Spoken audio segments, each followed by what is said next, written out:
बातमीपत्रात आता पाहूयात गल्लीपासून ते दिल्लीपर्यंतच्या ताज्या घडामोडींचा धावता आढावा। लोकसभा निवडणुकीनंतर इंडिया आघाडीची अधिकृत बैठक झालेली नाही। अधिवेशन सुरू असल्यानं इंडिया आघाडीतील सर्व पक्षांचे प्रमुख नेते दिल्लीत आहेत। जसजसं जमेल तसतसे इंडिया आघाडीतील लोकांना नेत्यांना भेटावं, लोकसभा निकालाच्या पार्श्वभूमीवर आपण कसं पुढे जाऊ शकतो त्यावर साधक बाधक चर्चा करावी। येत्या काही दिवसांमध्ये महाराष्ट्र आणि अन्य 2-3 राज्यांच्या निवडणुकाही होणार आहेत। त्याही बाबतीत इंडिया आघाडी म्हणून एकसंधपणाने आपण लढायला पाहिजे आणि आपण एकमेकांना सहकार्य कसे करू शकतो याची चर्चा होणं आवश्यक आहे। त्यासाठी मी दिल्लीत आलो असल्याची माहिती उद्धव ठाकरे यांनी पत्रकारांना दिली। उद्धव ठाकरे यांनी यावेळी बांगलादेशमध्ये हिंदू समाजावर होत असलेल्या हल्ल्यावर देखील भाष्य केलं। इतर देशात काय घडत आहे हे पाहावं लागेल। इस्रायल, श्रीलंका, बांगलादेशमध्ये काय होतं याकडे सरकारने लक्ष देण्याचं आवाहन उद्धव ठाकरे यांनी केलं। जनतेचं न्यायालय सर्वात मोठं असतं। जनतेच्या न्यायाचा निर्णय बांगलादेशमध्ये झालाय। लोकांची भावना समजून घेतली पाहिजे असं देखील ते म्हणाले। बांगलादेशमध्ये हिंदूंवर हल्ले होत असतील तर त्यावर पंतप्रधान नरेंद्र मोदी यांनी पावलं उचलावीत असं आवाहन देखील त्यांनी केलं। बांगलादेश येथील हिंदूंच्या रक्षणाची जबाबदारी ही मोदी सरकारची असल्याचं ठाकरे यांनी म्हटलंय। भारतानंच बांगलादेशला स्वातंत्र्य मिळवून दिलं होतं, त्यामुळे मोदींना मणिपूरला जाता येत आलं नसलं तरी बांगलादेशला जावं किंवा तिथं होणाऱ्या हिंदूंवरील हल्ला रोखण्यासाठी प्रयत्न करावेत असं आवाहन देखील उद्धव ठाकरे यांनी केलंय। रशिया आणि युक्रेनचं युद्ध थांबवलं असं भारतीय जनता पक्षाचे नेते म्हणत होते। आता त्यांनी बांगलादेशमध्ये सुद्धा युद्ध थांबवावं अशा प्रकारची खोचक टीका उद्धव ठाकरे यांनी केली आहे। अमित शहा आणि मोदी हे मणिपूरला जाऊ शकले नाहीत, मात्र ते बांगलादेशला जाणार असतील तर नक्की जावं असं देखील ते म्हणाले। सध्या पाकिस्तान, बांगलादेश, श्रीलंकामध्ये जी स्थिती झाली आहे त्यावरून जनतेचा अंत पाहू नये हेच लक्षात येत असल्याचं उद्धव ठाकरे यांनी म्हटलंय। कुणीही स्वतःला देवापेक्षा मोठं मानू नये असा टोला देखील त्यांनी अप्रत्यक्षपणे पंतप्रधान नरेंद्र मोदी यांना लगावलाय। आगामी विधानसभा निवडणुकीच्या पार्श्वभूमीवर राज्याचे उपमुख्यमंत्री अजित पवार यांनी रविवारी रात्री अचानक दिल्लीत जाऊन केंद्रीय गृहमंत्री अमित शहा यांची भेट घेतल्याची माहिती आहे। या भेटीत दोन्ही नेत्यांनी महायुतीच्या जागा वाटपावर चर्चा केल्याची माहिती आहे। त्यांच्या भेटीनंतर आज महाराष्ट्रात महायुतीची बैठक होत असून त्यातही जागा वाटपाचा विषय हातावेगळा केला जाण्याची शक्यता आहे। विधानसभा निवडणुकीसाठी सर्वच राजकीय पक्षांनी कंबर कसली आहे। त्या दृष्टिकोनातून सत्ताधारी महायुती आणि विरोधी बाकावरील महाविकास आघाडीच्या घटक पक्षांनी आपापसातील जागा वाटपाचा तिढा सोडवण्यास प्राधान्य दिलंय। एकीकडे शिवसेना उद्धव बाळासाहेब ठाकरे पक्षाचे पक्षप्रमुख उद्धव ठाकरे हे स्वतः दिल्लीत जाऊन या प्रकरणी काँग्रेस पक्षश्रेष्ठींशी चर्चा करतायत, तर दुसरीकडे महायुतीत अजित पवारांनीही मंगळवारी रात्री दिल्ली गाठून अमित शहा यांच्याशी चर्चा केली। अमित शहा काही दिवसांपूर्वीच पुण्याच्या दौऱ्यावर आले होते, त्यावेळी अजित पवार यांनी त्यांची भेट घेतली होती। त्यात त्यांनी आगामी विधानसभा निवडणुकीचं जागा वाटप लवकरात लवकर हातावेगळं करण्याचा आग्रह धरला होता। त्यानंतर मंगळवारी रात्री पुन्हा अजित पवारांनी दिल्ली गाठून अमित शहा यांची भेट घेतली। सूत्रांच्या माहितीनुसार दोन्ही नेत्यात विधानसभेच्या जागा वाटपावर चर्चा झाली। त्यांच्यातील चर्चेचा तपशील कळू शकला नाही, पण त्यांच्या भेटीनंतर लगेचच बुधवारी रात्री ठाण्यात महायुतीची महत्त्वाची बैठक होण्याची शक्यता आहे। या बैठकीतही जागा वाटपाचा फॉर्म्युला निश्चित केला जाण्याची शक्यता आहे। भाजपच्या एका पदाधिकाऱ्यानं महिलेला पोलीस ठाण्यातच मारहाण केल्याची संतापजनक घटना बुलढाणा जिल्ह्यात घडली आहे। शिवसेना उद्धव बाळासाहेब ठाकरे पक्षाच्या उपनेत्या सुषमा अंधारे यांनी या घटनेचा एक व्हिडिओ पोस्ट केला असून त्यावर तीव्र प्रतिक्रिया उमटत आहेत। सुषमा अंधारे यांच्या ट्विटनुसार शिवा तायडे असं या भाजप पदाधिकाऱ्याचं नाव आहे। तो मलकापूर कृषी उत्पन्न बाजार समितीचा सभापती आहे। त्याच्यावर पोलीस ठाण्यातच एका महिलेला बेदम मारहाण केल्याचा आरोप आहे। सुषमा अंधारे यांनी या प्रकरणी भाजपसह राज्याचे गृहमंत्री देवेंद्र फडणवीस आणि पोलीस प्रशासनावर टीकेची झोड उठवली आहे। भाजपचा स्थानिक पुढारी तथा मलकापूर जिल्हा बुलढाणा कृषी उत्पन्न बाजार समितीचा सभापती शिवा तायडे या गावगुंडानं शहरातील पोलीस ठाण्यातच एका महिलेला मारहाण केली। थोर ते गृहमंत्री आणि थोर ते पोलीस कर्मचारी असं सुषमा अंधारे यांनी या घटनेचा व्हिडिओ ट्विट करताना म्हटलंय। सुषमा अंधारे यांनी पोस्ट केलेल्या व्हिडिओतून दिसून येत आहे की पोलीस ठाण्यातील एका बाकड्यावर एक महिला एका तरुणासोबत बसलेली आहे। भाजप पदाधिकारी शिवा तायडे अचानक या खुर्चीवरून उठून या महिलेकडे येतो आणि तिला मारहाण करतो। यावेळी अनेक महिला आणि पोलीस कर्मचारी त्यांना रोखण्याचा प्रयत्न करतात, पण शिवा तायडे या सर्वांना बाजूला सारून सदर महिलेला मारहाण करतो। एवढंच नाही तर सदर महिलेच्या बचावासाठी धावलेल्या दुसऱ्या महिलेलाही ते मारहाण करताना व्हिडिओत दिसून येत आहे। मराठा समाजाच्या आरक्षणासाठी मराठा आंदोलक मनोज जरांगे पाटील यांची आज सोलापुरात शांतता रॅली आहे। त्यामुळे सोलापूर शहरातील शाळांना सुट्टी जाहीर करण्यात आली आहे। या रॅली दरम्यान छत्रपती शिवाजी महाराज चौक इथं मनोज जरांगे पाटील यांची जाहीर सभा देखील होणार आहे। मनोज जरांगे पाटील यांचा आंदोलनाचा पुढील टप्पा आजपासून सुरू होत असून याची सुरुवात सोलापूर जिल्ह्यातून होतीये।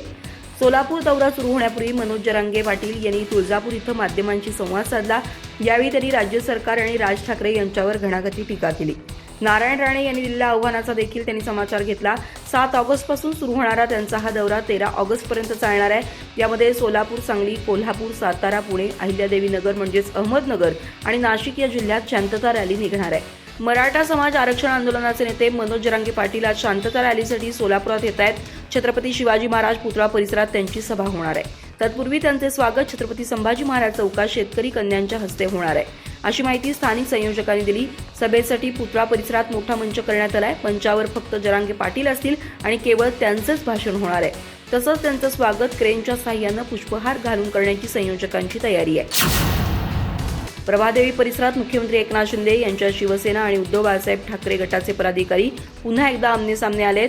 रस्त्याच्या होर्डिंगवरील धनुष्यबाण चिन्ह ठाकरेंच्या पदाधिकाऱ्यांनी रात्रीच्या वेळेस काढल्यामुळे स्थानिक शिवसैनिक आक्रमक झाले. दरम्यान मुंबईतील प्रभादेवी परिसरात रस्त्यावर शिवसेना पक्षाचे काही होर्डिंग लावण्यात आले होते. या होर्डिंगवर धनुष्यबाण चिन्ह होतं, परंतु ठाकरे गटाच्या पदाधिकाऱ्यांनी हे चिन्ह होर्डिंगवरून कापून हटवलं. शिंदे गटाचे पदाधिकारी आक्रमक झाले आणि मोठा वाद पेटला. रस्त्याच्या होर्डिंगवरील धनुष्यबाण हे चिन्ह ठाकरेंच्या पदाधिकाऱ्यांनी रात्रीच्या वेळेस काढल्यानं स्थानिक शिवसैनिक आक्रमक झाले होते. फूटवरील हा बोर्ड स्थानिक शिवसेना आमदार सदा सरवणकर यांनी स्वखर्चातून बसवण्यात आल्याचा दावा शिवसेनेच्या पदाधिकाऱ्यांनी केलाय. मात्र सत्तांतरानंतर त्यावर इतर राजकीय पक्षाचे पदाधिकारी होर्डिंग लावत होते. यावर शिवसेना पदाधिकाऱ्यांनी यापूर्वीही आक्षेप घेऊन स्थानिक पोलिसांना पत्रव्यवहार करत ही बाब निदर्शनास आणून दिली असल्याची माहिती मिळतेय. दरम्यान मंगळवारी रात्री ठाकरेंचे पदाधिकारी मध्यरात्री 11च्या सुमारास आहुजा टॉवर येथील शिवसेना पक्षाच्या होर्डिंगवरील धनुष्यबाण हे चिन्ह काढून तिथून हटवल्याचं समोर आलंय. राष्ट्रवादी काँग्रेस शरदचंद्र पवार पक्षाचे प्रदेशाध्यक्ष जयंत पाटील यांनी बुधवारी आपल्या पक्षाच्या शिवस्वराज्य यात्रा 2ची घोषणा केली. ही यात्रा 9 ऑगस्ट रोजी शिवनेरी किल्ल्यावरून सुरू होईल. या माध्यमातून महायुती सरकारच्या काळ्या कारनाम्यांचा जनतेपुढे पर्दाफाश केला जाईल, असं ते म्हणाले. सद्यस्थितीत महायुती सरकार प्रचंड घाबरलंय, त्यामुळे आगामी ऑक्टोबर महिन्यात होणारी विधानसभा निवडणूक लांबणीवर टाकण्याचा प्रयत्न करतंय, असा आरोपही त्यांनी यावेळी केला. जयंत पाटील त्यांनी बुधवारी दुपारी इथं आयोजित एका पत्रकार परिषदेत शिवस्वराज्य यात्रा 2ची घोषणा केली. यावेळी त्यांनी या यात्रेचा टीजर आणि लोगोही प्रसिद्ध केला. यावेळी पाटील यांच्यासह खासदार अमोल कोल्हे, अनिल देशमुख, राजेश टोपे आणि सुनील भुसारे हे नेते उपस्थित होते. यावेळी बोलताना जयंत पाटील म्हणाले की आगामी विधानसभा निवडणुकीच्या पार्श्वभूमीवर राष्ट्रवादी काँग्रेसनं महाराष्ट्रात जनजागृती करण्याचा निर्णय घेतलाय. सद्यस्थितीत राज्य सरकारच्या धोरणांमुळे राज्य अधोगतीला जाण्यास सुरुवात झाली आहे. राज्यातील कायदा सुव्यवस्था बिघडली आहे. शेजारचं राज्य आपल्या तरुणांच्या हातचं काम हिसकावून घेत आहेत. हे सर्व सुरू असताना राज्यकर्ते हतबलपणे बसले आहेत. त्यामुळे आम्ही महायुती सरकारचे काळे कारनामे घेऊन जनतेच्या दरबारात जाणार आहोत, असं ते महायुतीचे काळे कारनामे असा उल्लेख असणारं एक पोस्टर दाखवताना म्हणाले. राष्ट्रवादी काँग्रेस शरदचंद्र पवार पक्ष 9 ऑगस्ट रोजी शिवनेरी किल्ल्यावर जाऊन छत्रपती शिवाजी महाराज यांचे आशीर्वाद घेतील. त्यानंतर महाराष्ट्रात शिवस्वराज्य यात्रा 2 सुरू केली जाईल. ही यात्रा जुन्नरपासून सुरू होईल. 9 ऑगस्ट रोजीच ब्रिटिशांना चले जाओचा नारा देण्यात आला होता.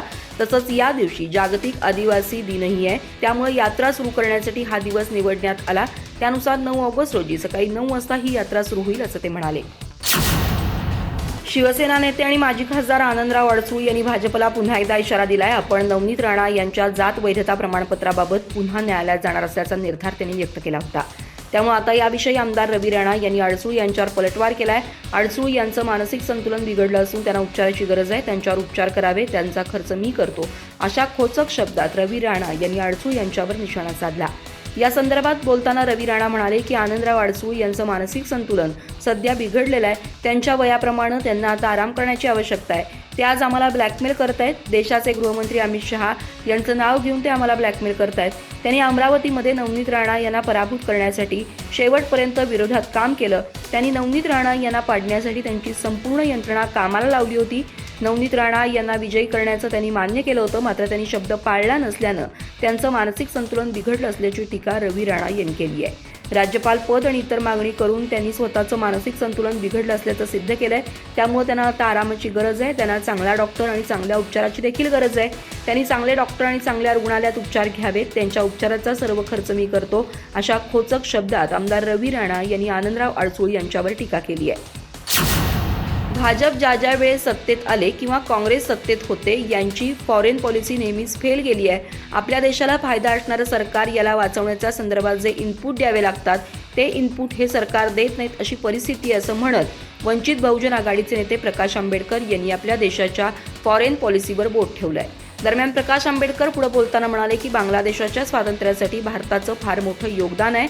येथील जनता भारतासोबत आहे, परंतु तेव्हा आपण शेख मुजीब रेहमान यांनाही वाचवू शकलो नाही. आत्ताचे सरकार आपल्यासाठी फ्रेंडली असताना जनता त्यांच्या विरोधात जाते, इनपुट देऊ शकत नाही. हे देशाच्या फॉरेन पॉलिसीसाठी दुर्दैवी आहे. प्रकाश आंबेडकर म्हणाले की अफगाणिस्तानमध्ये सुद्धा तेच झालं. दोस्तम एकेकाळी भारतात आले, ते मदत मागत होते. तेव्हा एकदा काँग्रेसचे आणि एकदा अटल बिहारी वाजपेयी यांचे सरकार असताना देशात आले, आपण त्यांनाही मदत करू शकलो नाही. ज्यांच्याशी आपले चांगले संबंध असायला पाहिजे ते आपल्यापासून दुरावत आहेत. या संदर्भात खुलेआम चर्चा व्हायला हवी. हे आपल्या इंटेलिजन्सची कमी आहे की त्यांनी माहिती देऊनही मंत्रिमंडळात त्यावर काही निर्णय होऊ शकला नाही, असं म्हणत त्यांनी देशाच्या फॉरेन पॉलिसीमधील कमींवर बोट ठेवलाय. काँग्रेसनं विरोधी पक्ष म्हणून हा मुद्दा चर्चेला आणला पाहिजे, असं मत प्रकाश आंबेडकर यांनी व्यक्त केलंय.